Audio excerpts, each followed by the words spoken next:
बिस्मिल्लाहिर्रहमानिर्रहीम। अस्सलाम वालेकुम। आज मैं अभी आपको बताऊंगा कि रोड रूलर 10 टन वाला जो है वो ख़रीदने के लिए क्या कुछ देखना चाहिए और कैसे लेना चाहिए, ये मैं सब आपको बताऊंगा। चलते हैं फिर। आपने जब भी रोड रूलर लेना है तो सबसे पहले डिमांड पूछनी है, इसकी डिमांड कितनी है। डिमांड पूछने के बाद आपने रूलर को देखने के लिए जाना है। जब भी रूलर को देखने के लिए जाएं, आपने पहले उसका आगे वाला रूलर जो है वो घुमा के चेक कर लेना है, किधर से टूटा हुआ डैमेज तो नहीं है। साइडों कोनों से जो घूमते हैं वो साइड वाले कोने चेक कर लेने हैं बराबर, कि किधर से टूटा हुआ तो नहीं है। फिर उसकी जो अंदर रिबटें हैं, रिबटें चेक कर लेनी है, वो डैमेज तो नहीं है। उसके पाइप चेक करने हैं, हाइड्रोलिक किधर से डैमेज तो नहीं है या पुराने तो नहीं है। अगर पुराने हुए तो उसमें से लोहे वाली जाली नज़र आ रही होगी आपको। ये सब देखने के बाद आपने उसको चला के भी चेक करना है, उसकी वाइब्रेशन लगानी है। उसका फिर इसके बाद आगे रूला फुल चेक करके आपने इसके कैबिन में जाना है। कैबिन में जाके इसको एक ही लीवर है, इसको आगे करेंगे तो इसके साथ वाइब्रेशन है, वाइब्रेशन वाला बटन दबा के इसकी वाइब्रेशन चेक करनी है।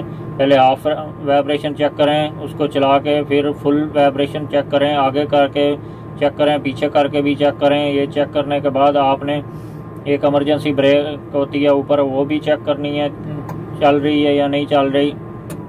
ये चेक करने के बाद आपने इसका अगर कैबिन वाला है तो इसका ग्लास चेक कर लेना है।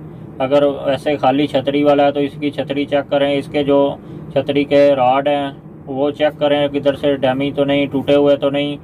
इसके बाद आपने स्टीयरिंग को भी घुमा के चेक करना है, ज़्यादा हार्ड तो नहीं है, कैसे है। ये सब चेक करने के बाद आपने नीचे जाके इसके टायर चेक करने हैं। इसके दो साइडों में टायर होते हैं, वो आगे रूला होता है।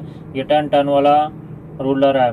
इसको दोनों टायर इसके ट्यूबलेस टायर होंगे, दोनों चेक करने हैं। इसको पंचर कितने हैं और इसकी गुड्डी कितनी घसी हुई है, ये सब चेक करने के बाद आपने देखना है कि छोटे पंचर कितने हैं, बड़े पंचर कितने हैं। छोटा पंचर जो होगा वो कील से लगा होगा या छोटे लोहे से, कील के बराबर जो होता है।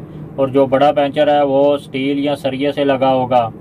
छोटा पंचर जो है वो ट्यूबलेस टायर जो कारों को लगाते हैं वही टायर, उसको पंचर लगा होगा, वो आपको नज़र आ जाएगा थोड़ा सा बाहर। और जो बड़ा पंचर होगा वो ट्यूब काट के उसको सोल्यूशन लगा के वो लगाया गया होगा। आपने वो देख लेना है ट्यूब वाला पंचर कितने लगाए हुए हैं। अगर ज़्यादा पंचर होंगे तो वो जब पुराने होते हैं तो वो लीक कर जाते हैं हवा, इसलिए आपने देख लेना है ज़्यादा पंचर ना हो तो अच्छा है। अगर फिर भी पंचर से कम ही होने चाहिए टायर। जो टायर पंचर वाला होता है वो ज़्यादातर तंग ही करता है, इसलिए आप कोशिश करें बगैर पंचर के ही टायर हो।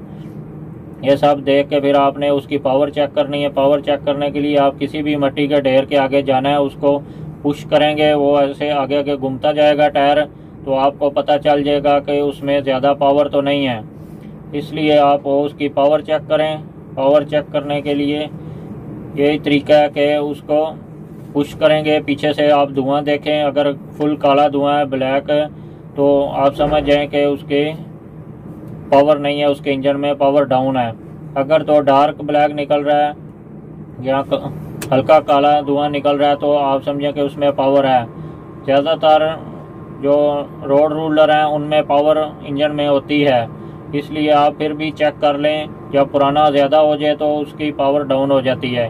फिर भी आपने ये चेक करके इसके नीचे ऑयल लीकिंग चेक कर लेनी है सारी। इंजन ऑयल लीक तो नहीं है, कोई डीजल या रेडिएटर चेक कर लेना, ज़्यादा डैमेज तो नहीं है, उसका बंद तो नहीं है।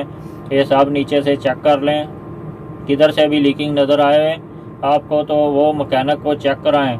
अगर तो सील लीक है तो आपको सील लीक का खर्चा पड़ेगा। ये अगर उसके अंदर कोई प्रॉब्लम है तो वो ज़्यादा खर्चा हो सकता है। ये सब चेक करवाने के बाद मैकेनिक को आपने उसकी डिमांड में वर्ड इंक्लूड कर लें, फिर आप उसको अपनी डिमांड बताएं। मैं यकीन करता हूँ अगर इन चीज़ों को देख के आप अपनी डिमांड बताएंगे तो आप इंशाल्लाह बड़े से बड़े नुकसान से बच सकते हैं। ठीक है, चलते हैं फिर। अब तक इतना ही। अल्लाह हाफिज़।